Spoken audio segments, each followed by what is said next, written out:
Good morning, Tito Jeff here, and it's Wednesday, the 11th, I think. I'm not sure what day it is.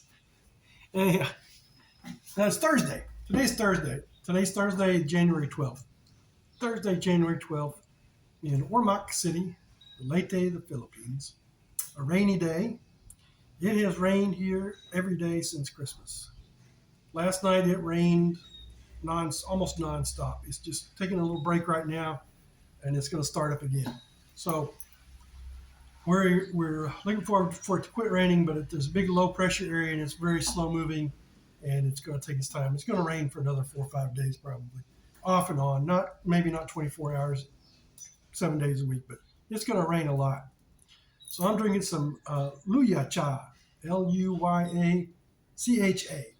Cha is the Chinese word for tea, and Luya means ginger. So I made some homemade ginger tea. You just take some ginger and peel it, slice it up, put it in a cup with some sugar, and throw some hot water on it, and it's really good and relieves the sore throat a little bit.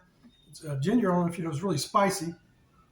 It can be really spicy, and it's really good. It helps me with congestion, breaking things up there. So I'm enjoying my Luya cha here this morning in Leyte, the Philippines. So we have, um, you know that I'm married to a Filipina. Came here April 6th of 2022, flew into Manila. I had to spend 5 days in quarantine. That's another story. So I got here April 6th, and I didn't arrive in Leyte until April the 15th, also because there was a typhoon when I arrived, Typhoon Odette, and hit the southern part of my island pretty hard. Did a lot of physical damage and killed several people. So this part of the Philippines gets a lot of rain where I am. So I didn't get here until the 19th of April because, no, 15th of April, 9 days. It took me 9 days to get here because of that typhoon and my quarantine. And we spent a couple of days in Cebu um, together before we came to Leyte. So the plan was for me to arrive in Manila, and then I would fly to Cebu, meet Maricel and her mom. We would spend a couple of days in Cebu and come here. Well, I got interrupted by my quarantine, and then it got interrupted by the typhoon because Maricel and her mother couldn't get a ferry boat to Cebu from Leyte because of the high weather. And that happens sometimes. Yesterday, a ferry from Ormoc to Cebu City had to turn around in mid-trip because of high waves. And not a lot of wind here, but it's good enough to get the waves up. So that's our situation here. And I came here with the intention, purpose of getting married and retiring here and staying here forever.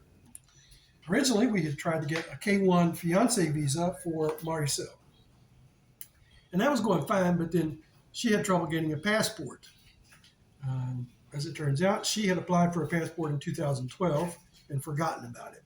She was living in Manila, working as a maid, and somebody tried to help her get a job in Doha, making more money, and they helped her apply for a passport. They helped her apply for a passport.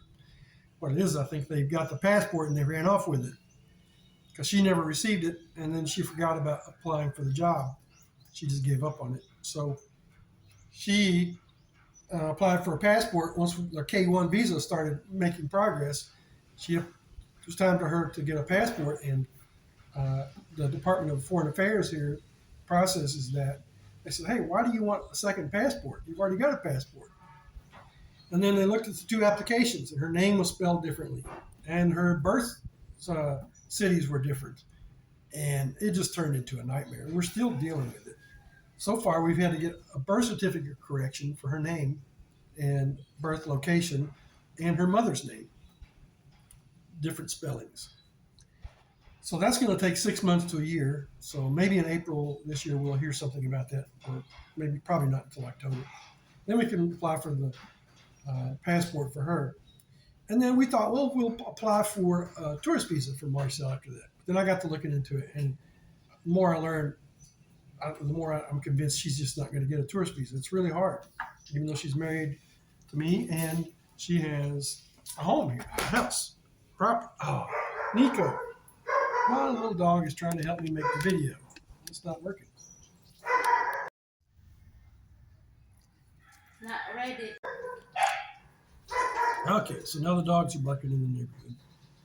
Nico's going to bark here any minute. Nope, he's just sitting and looking at me. He's my little buddy.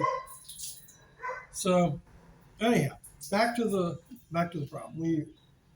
We're going to try to get her a tourist visa. The more I learn, the more likely. I don't think that's going to happen. So what we can do is apply for a spousal visa, a CR-1 visa for Marcel. And so we're looking at that. We can do that online from the Philippines. And she would have to have her passport. We have to show that we're married. We need a marriage certificate from the PSA. We need my birth certificate to show that I'm a citizen. Brown out. Try to turn the light on. Oh. So I'm sitting here making a video with my little circle light, and it went out. And we're having a brownout here in the Philippines, which is common. Not so much in our neighborhood, but last night it went out for about 4 hours, and just now it went out. So sometimes the electricity just goes out here in the Philippines. All right, now where was I before being so rudely interrupted by my dog and by the brownout? So we need passports, birth certificates. By that time we'll have a baby. We'll have to have a birth certificate for the baby, Philippine passport for the baby, or an American passport. Maybe, I don't know. We'll see. We'll see how to work that out for the baby. Plus, we have to submit all that, and then United States, what's it called? USCIS, Customs and Immigration Service. USCIS, United States Customs and Immigration Service will review our application, and if it's approved, they send it on to the National Visa Center, and then they ask for some more money, and then they ask for more documents. We have to show proof of income for me. It's called an affidavit of support. And you either have to have a good job or you have to have a lot of savings. So I thought at first I might have to go back and get a job to do that because I'm living on Social Security. I took early Social Security, age 62. And that's below the poverty level for a family of 3.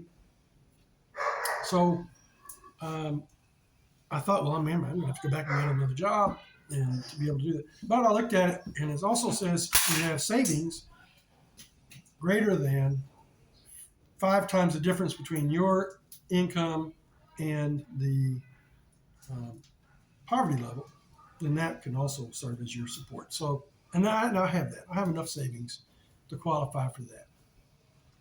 So Marcel is sweeping. You can't see her. She's off camera.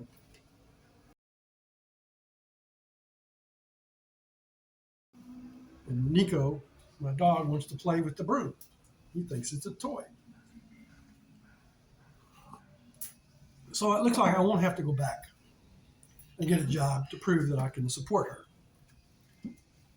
And they take that pretty serious. If she got over there and she had to have government support somehow, then they could come after me, the sponsor, and make me pay the difference between the support and whatever my income was. So anyhow, that's not going to happen. But still, I have to show that I have income. So I think I can just wait it out here. Once we see that she's going to get an interview, then I might go home to America and get a job before she actually flies to the States. So when we get there, we're prepared. And or we could just wait and go together, and it might take me a month to find some kind of job.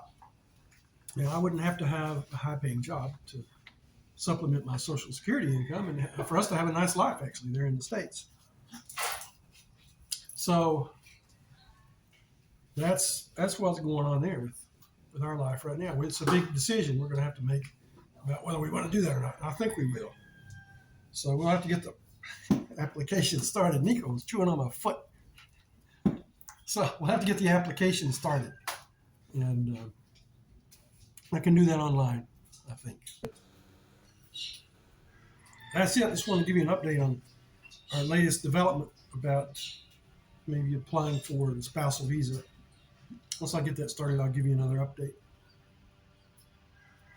Tito Jeff, Warmack City, Leyte, the Philippines.